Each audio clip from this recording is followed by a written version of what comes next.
Cuma kita ni hadirin dan hadirat sekalian, semayang ni kalau boleh subuh ni mainlah berjemaah, main masjid, bangkit mengeliat malas, ambil ayat semayang pun teremau dengan dak.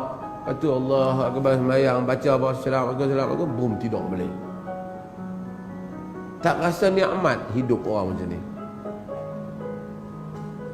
Allah namakan semayang subuh ni Quranul Fajr. Wa Quranul Fajri, wa Quranul Fajri, inna Quranul Fajri kana mashhuda. Semayang subuh tu Quranul Fajr, Quran pada waktu fajar. Kerana sesungguhnya Quran pada waktu fajar itu mashhuda, disaksikan oleh para malaikat. Sebab tu Nabi baca panjang. Tambah pada cuti-cuti tu imam Sabtu Ahad, baca bagi panjang sikit. Bagi mai pagi-pagi tu sebelum dengar apa lagi, dengar Quran dulu dah. Dan kita ni pun sepatutnya pagi kita bangun dah, bangun semayang tahajud dulu, baca dah Quran 2, 3, 4 muka, dah doa, dah minta habis dah, ya Allah segala keperluan ni. Dan kemudian semayang subuh tu kira pembuka tirai lah. Setelah semua hasrat telah dikemukakan, perkemah dah, mai pula berjamaah keluar pergi berhadapan dengan kaum muslimin, bersama dengan kaum muslimin, orang yang beriman, yang datang subuh tidak ada niat melainkan hanya mencari redha Allah Azza wa Jal. Duduk di dalam saf, Allahu Akbar, kita pun Allahu Akbar bersama dengan mereka. Apa punya nikmat hidup.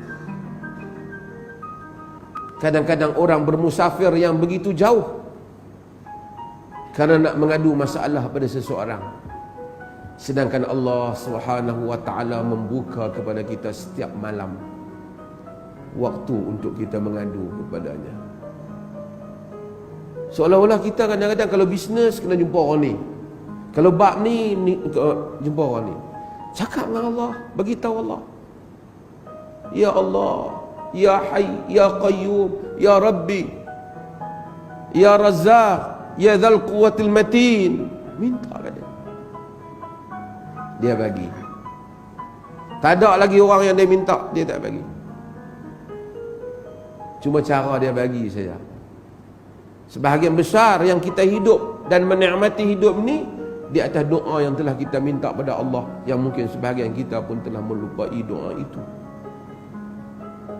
ataupun telah Allah jelmakan di dalam bentuk yang berbagai-bagai.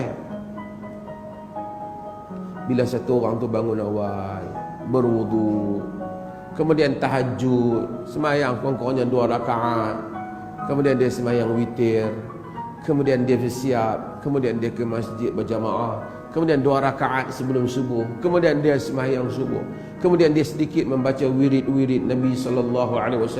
Mungkin ada urusan, kalau tak ada urusan dia panjangkan lagi dengan azkar waktu subuh. Masya Allah, apakah lagi nikmat kepada sebuah kehidupan. Dengan dada yang tenang, jiwa yang lapang. Orang habaq macam-macam, kita dah habaq dah, kita dah pergi mengadu dah. Bukan kat bos, bukan kat ketua pejabat, bukan kat menteri, bukan kat sultan, raja, maharaja, presiden. Kita mengadu kepada yang menciptakan langit dan bumi, yang kita selalu sebut Alhamdulillahi Rabbil Alamin, Rabbul Alamin. Sebab tu kemudian kita akan melihat dunia itu semuanya kerdil sahaja.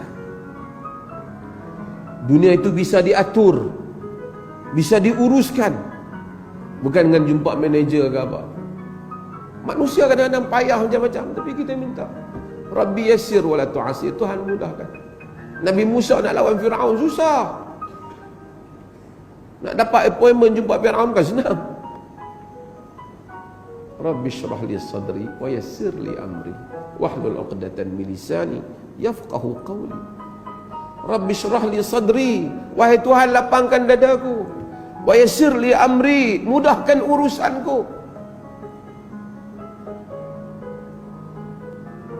Berapa banyak hayat telah kita bazirkan dengan meninggalkan waktu malam daripada berdoa kepada Allah.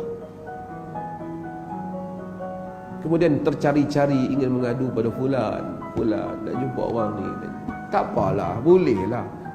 Nama kata nak sembang. Manusia kadang-kadang dia stres. Dia tak tahu nak mengadu kat siapa. Allah buka waktu sepanjang masa mengadu padanya. Dan jadikan kelebihan pada waktu tahajud untuk mengadu padanya. Mengadu pada orang, manusia ni lemah. Buat appointment dengan dia, apa tu tak boleh nak jumpa pula. Ada masalah lain, dia nak kena pergi mesyuarat ke apa. Nak main kuliah Masjid Awi pun duk miss.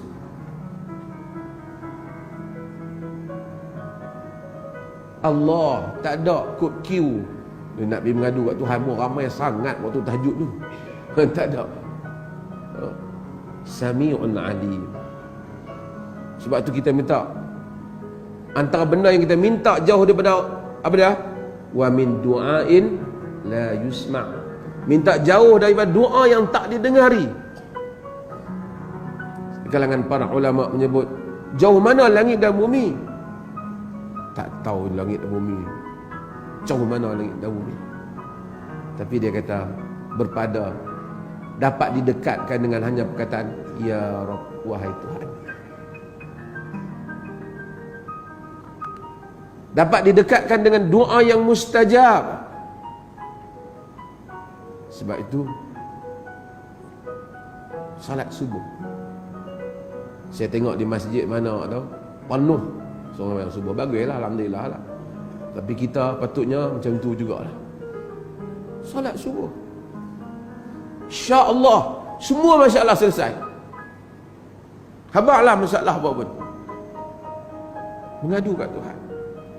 Bila kita salat fajar, salat tahajud, mengadu salat subuh, Allah, Masya Allah, berjalan atas muka bumi dengan keyakinan kepada Allah Azza wa Jalla. Dunia mungkin mencabar kita dengan segala isinya, tapi kita la haula wala quwwata illa billah.